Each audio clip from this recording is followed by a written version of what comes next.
Salut à tous et bienvenue sur votre chaîne Info du Barça. Voici une toute nouvelle vidéo dans laquelle nous allons parler de les dernières infos du Barça. Voici les grands points nous allons développer.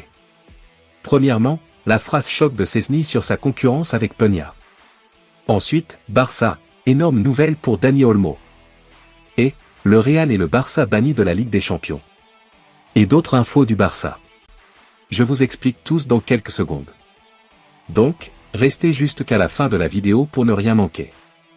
Mais avant tout, abonne-toi si c'est la toute première fois que tu nous suis sur cette chaîne, et activez la notification afin d'être à la une de toutes nos vidéos d'actualité comme celle-ci, donc n'hésite pas à lâcher un gros pouce bleu et quitter votre commentaire. Si c'est fait les amis, on y va. Mercato, Manchester United et Newcastle prêts à tout pour Rafinha. Les grands clubs anglais reviennent à la charge pour Rafinha. Manchester United et Newcastle seraient en train de préparer des offres bien juteuses pour tenter de convaincre le Barça de lâcher l'ailier brésilien. Mais voilà, le Barça ne compte pas le laisser filer pour des cacahuètes. Rafinha, c'est l'une des grosses satisfactions de cette saison au Barça. Après un été où son avenir au club était incertain, il a su répondre présent. Hansi Flick lui a donné des responsabilités, et le Brésilien n'a pas déçu. En quelques mois, il s'est imposé comme un des leaders sur le terrain, et même dans le vestiaire. Son bilan ? 6 buts et 3 passes décisives, toutes compétitions confondues. Pas mal, non ? Ses performances de haut vol n'ont pas échappé aux autres grands clubs européens. Déjà l'été dernier, Rafinha avait dit non à des offres mirobolantes venues d'Arabie Saoudite. Il a préféré rester en Espagne et clairement il a fait le bon choix. Mais la Premier League ne l'a pas oublié. 2 clubs anglais sont sur les rangs. D'abord Newcastle. Les Magpies seraient prêts à lâcher 60 millions d'euros pour s'offrir l'ailier de 27 ans, une somme égale à ce que le Barça avait payé à Leeds en 2022. De quoi faire réfléchir ? Peut-être, mais ce n'est pas tout. Manchester United est également dans le coup. D'après les infos qui circulent, les Reds de Ville auraient aligné une offre de 45 millions d'euros plus 10 millions en bonus. Ce n'est clairement pas suffisant pour le staff barcelonais. Le Barça, s'il doit vendre Rafinha, veut au moins 75 millions. Pas question de brader un joueur qui est devenu indispensable à l'équipe. Rafinha va-t-il finalement faire son retour en Angleterre, où il a déjà brillé avec Leeds ? Ou restera-t-il à Barcelone pour continuer à porter le Barça vers les sommets ? Seul le temps nous le dira, mais une chose est sûre, le mercato s'annonce encore bien mouvementé pour l'ailier brésilien. L'autre information. Szczęsny est déjà au travail. Le nouveau joueur du FC Barcelone, le gardien polonais Szczęsny a déjà commencé à travailler pour se mettre en forme.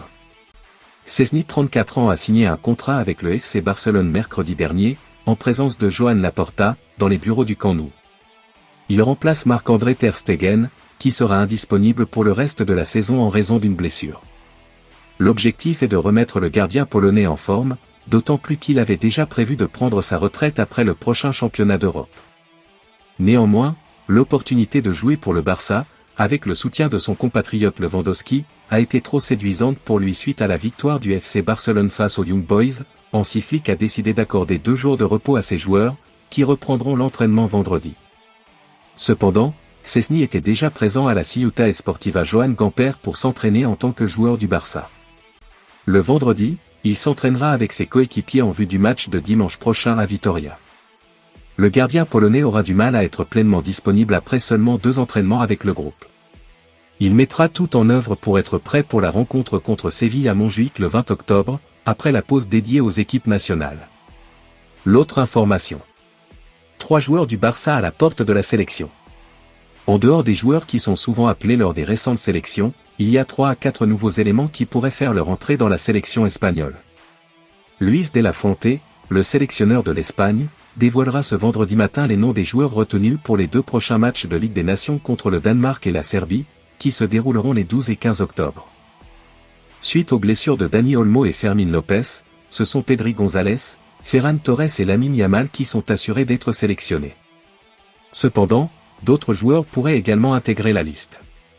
Le joueur de l'Atlético Madrid, le Normand, étant actuellement blessé et probablement absent de la liste, cela crée une opportunité pour un autre défenseur central. Íñigo Martínez, avec son excellent début de saison, pourrait légitimement prétendre à cette position. À noter également que Pau Cubarsí, qui avait été appelé lors de la dernière convocation U21 mais qui a été exclu de la liste pour l'Euro, est de nouveau dans le circuit pour intégrer l'équipe senior. Marc Casado, considéré comme l'une des révélations de ce début de saison, a représenté l'équipe des moins de 17 ans durant 5 ans, est également une option. Enfin, Alexandro Balde, ancien de la liste, a perdu sa place à cause d'une blessure, mais un retour en forme pourrait lui permettre de revenir, bien que la concurrence avec Grimaldo et Cucurella soit forte. L'autre information. FC Barcelone, le retour tant attendu au Camp Nou a une date. Après avoir quitté un Camp Nou en travaux, le FC Barcelone pourrait retrouver son terrain légendaire à cette date. Tout club légendaire possède son stade emblématique, et le FC Barcelone ne fait pas exception. Équipe historique d'Espagne et de la scène européenne, le Barça dispose de l'un des terrains de football les plus célèbres au monde. Sur cette pelouse, de nombreuses légendes ont joué, Cruyff, Maradona, Ronaldinho, ou encore Lionel Messi. Depuis plus d'une saison, les Blaugrana ont dû quitter leur terrain mythique pour permettre des rénovations. Jouer au Camp Nou est une expérience unique. Chaque équipe qui s'y est déplacée connaît l'ampleur de ce stade.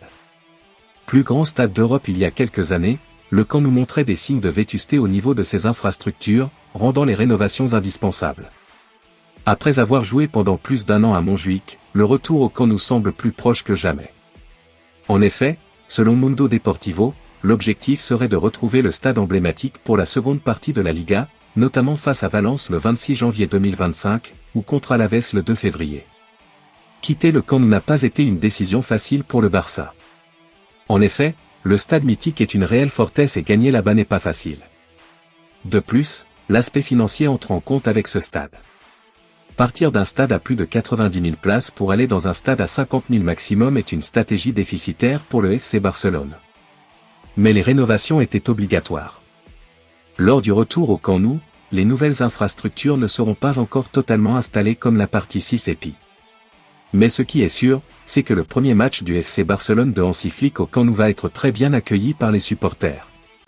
Une fois les rénovations terminées, le Camp Nou retrouvera de sa grandeur, avec une bonne mise à jour. L'autre information. La phrase choc de Szczęsny sur sa concurrence avec Peña. Wojciech Szczęsny, nouveau gardien du FC Barcelone, serait persuadé qu'il arrivera à prendre la place de numéro 1 à Iñaki Peña.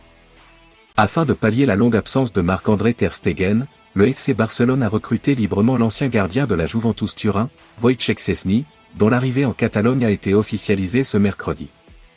Mais alors qu'il sera en concurrence avec Iñaki Peña pour le poste de numéro 1 dans les cages du Barça, le portier polonais serait plutôt confiant. Et pour cause, d'après les indiscrétions de la journaliste espagnole, Leia Tudel Prades, Szczęsny aurait assuré à Deco, le directeur sportif du club catalan, que dans 2 semaines il sera au-dessus du niveau d'Iñaki Peña pour être le gardien titulaire des Blaugrana. Pas avare en bon mot, l'ancien portier de la Juve a également lâché aux médias polonais qu'il n'avait pas accepté ce challenge pour l'argent mais bel et bien pour l'excitation d'évoluer au Barça. Pour une fois, je gagne moins que vous, a-t-il lâché à un compatriote. Déjà du grand Szczęsny dans les mots. En attendant de l'être à l'entraînement et dans les matchs.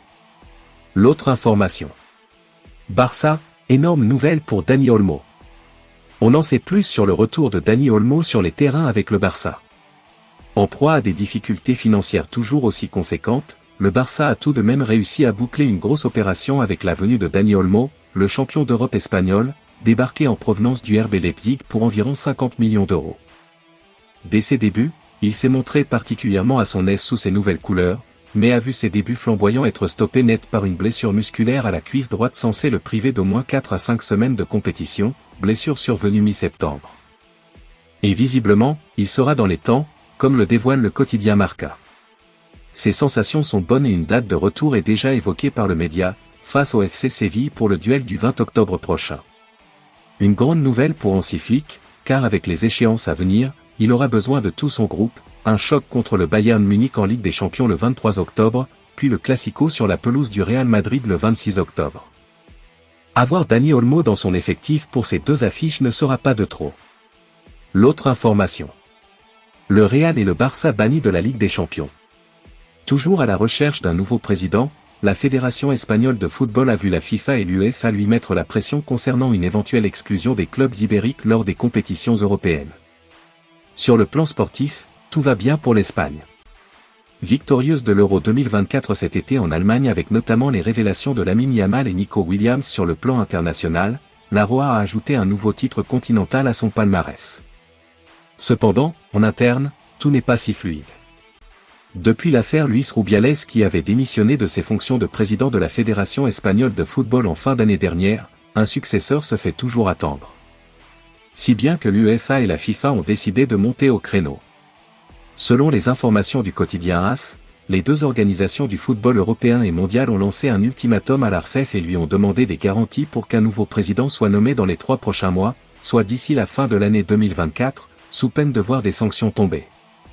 Ainsi, l'UEFA et la FIFA ont prévu d'agir et le directeur juridique de la FIFA, Emilio García Silveiro, a annoncé que les clubs espagnols pourraient être exclus des compétitions européennes le Barça, l'Atlético, Gérone, et le Real Madrid en Ligue des Champions notamment, tout comme les différentes sélections nationales dans les tournois majeurs Euro, Coupe du Monde. Si le processus n'avance pas, si nous continuons sans président dans les mois à venir, la FIFA et l'UEFA agiront. Ces derniers sont très préoccupés par la situation de la fédération.